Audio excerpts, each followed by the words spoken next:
respected Vice Chancellor Ramachandran, and the chief guest, former DGPs, Latika Saran, Director Academic Ashok Varghese, and the Registrar Ramalingam, and dear other faculty members, students of this program and other programs, including the youngest student that is sitting there. Probably a few years from now, 10 years from now, 15 years from now, I don't know, university programs are going to be offered to, it need not be 20 years or 18 years at the point in time, I guess. Because if you need 800,000 security professionals, where do you go, right?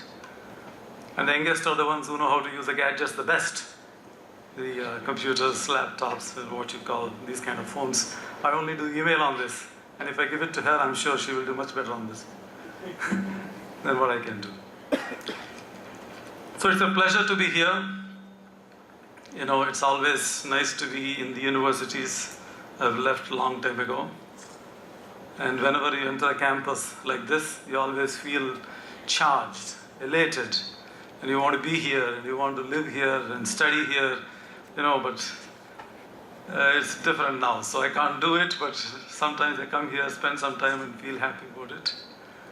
And this is HIET and the Hindustan University campus has offered the same feeling to me when I came in this morning.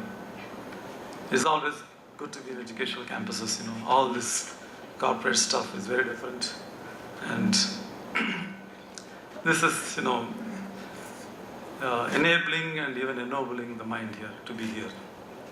And I thank the university for helping us with this program, helping us to set up this program and certify and affiliate with the university. And I'm sure with the help of you, your departments and your university will be coming up with many more programs in future. You have given a wonderful talk on why security, what security, and why do we need it, and how many people are needed. And the numbers are only going to grow. It's not going to come down. We have seen in the past, the militaries have never come down in numbers, right? And the war is on a different scale now. And from what I heard while sitting out there, all the interesting cases that have happened, of course, they seem interesting to us. But the people who are involved in those, this is their, they are living in that problem. And we are trying to help them more or less to actually say, okay, your problem is closed now because this case is identified and this is the person who is dead, etc., etc. I think, the programs that you're going to do and this technology that is going to come is probably going to be in a situation where you can identify a thing like this that's going to happen and ensure that these things don't happen. Probably that is happening already, and maybe for every 10 cases that we are seeing out there, probably there are 1,000 cases that didn't happen because there's the technology, or even someone who noticed with or without technology and tried to stop it. And I'm thinking only with this technology, if there is a way, because the future, everyone knows, is going to be the gadgets, wearables, whatnot, right? Ubiquitous computing. So the fact that somebody is driving on this road, or somebody is traveling here, or somebody is sitting here, somebody someplace else, the big data is analyzing everything and saying, watch out, in a few minutes something can happen in such and such a place. Perhaps that's going to be there. Maybe it is there to some extent, but probably it is going to be there in every case where the newspapers don't even have to talk about any such case. When you open in the morning, all that you see is, you don't sometimes feel like reading the papers. I think that's going to change. Probably the technology is going to make it happen. And I know that there are very interesting things like, handwriting recognitions and being able to say what kind of a person he or she is, or being able to say who the criminal is. All that was possible before, and the same thing is happening with technology because nobody writes anymore, no? Except I keep writing once in a while on papers because somebody said 30 years experience, so I have to, the old habits die, right? Hard. I'm not saying they will die. So that is going to be the issue. So the issue is that everything is out there in the world in terms of zeros and ones, bytes, and somebody is analyzing and trying to do it. So there is a wonderful program that our students have developed under the guidance of Professor Dr. Muthukumaran. Stylometrics, I think you all may have seen about it in the newspapers, and that has helped solve some cases, and that will continue to be refined, and there are more things going to come of that nature, and a lot of research is happening. And I don't want to talk about all this because there are experts here about all those, but only thing I want to tell you is I already alluded to big data. That security problem is definitely a big data problem, because you need lots of data in order to identify something that has already happened, identify the criminal, or in order to identify something that is going to happen. Even more data and analysis is required for that. So it's definitely a big data issue, and so there are probably going to be programs going forward saying cybersecurity and big data perhaps. And today maybe we are dealing with them, maybe independently, maybe using the technologies here and there, but they're going to be together in due course of time, and that's going to happen. So I just want to spend a few more minutes with your permission, sir, to say the technology is good, everything is great, the world is moving forward, you all know what it is. I don't have to tell you because everybody reads in the papers, etc. But what are we securing things from? If you really look at it, are you securing it from a bot or this or that, or some other virus or something else, or you are actually really securing it from another human being, isn't it? It's not the virus. The virus is created by somebody with an intention.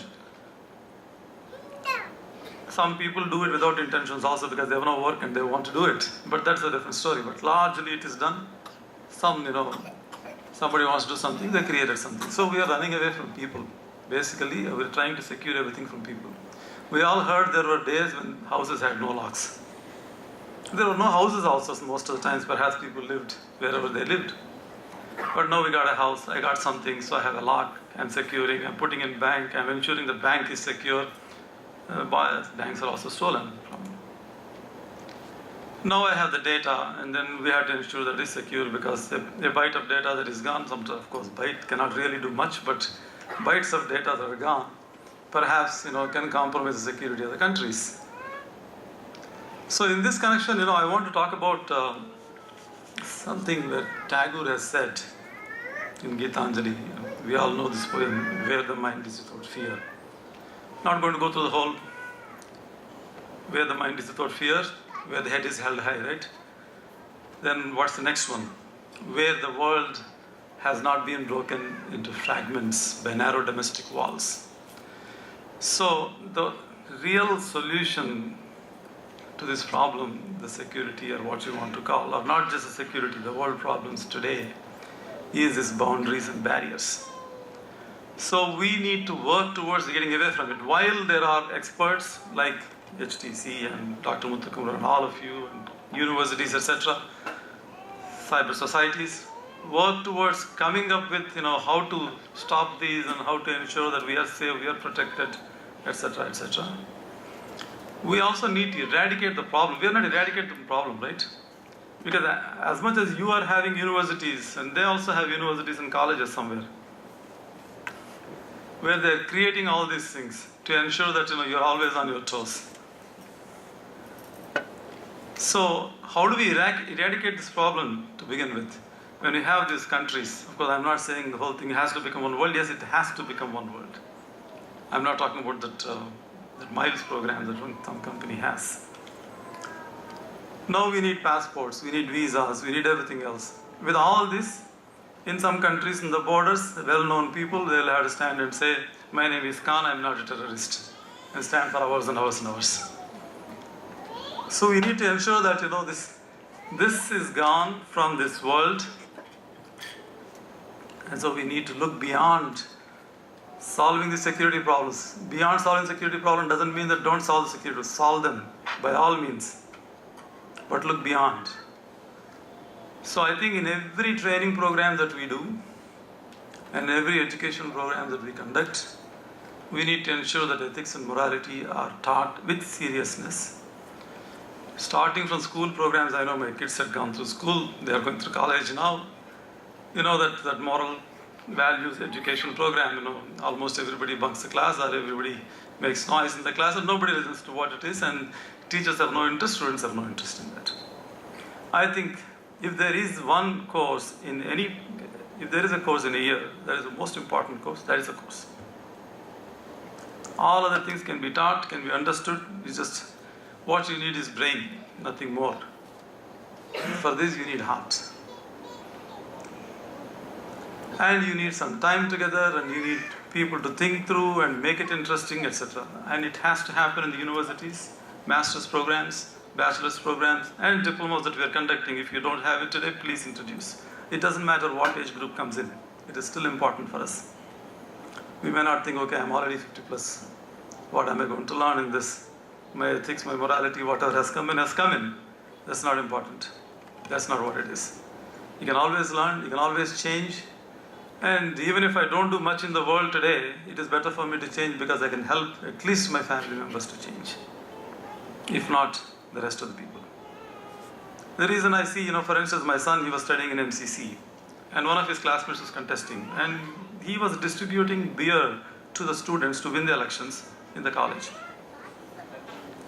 And I asked him, why is it happening? What is this only college? You're all 20 years old, 19, 20. He said, his relative is a politician, and he gets lots of money, and he knows that by getting here, and he has a budget of something like 6 lakhs, out of 6 lakhs he can at least siphon off some money, and that is the reason why he's spending this much money, so that he can make some money, and then he's going to be a politician himself later. So, that is only, can I think of it as an isolated case? I don't think so. So cases are rampant with this. So I think we need to tackle this morality and ethics.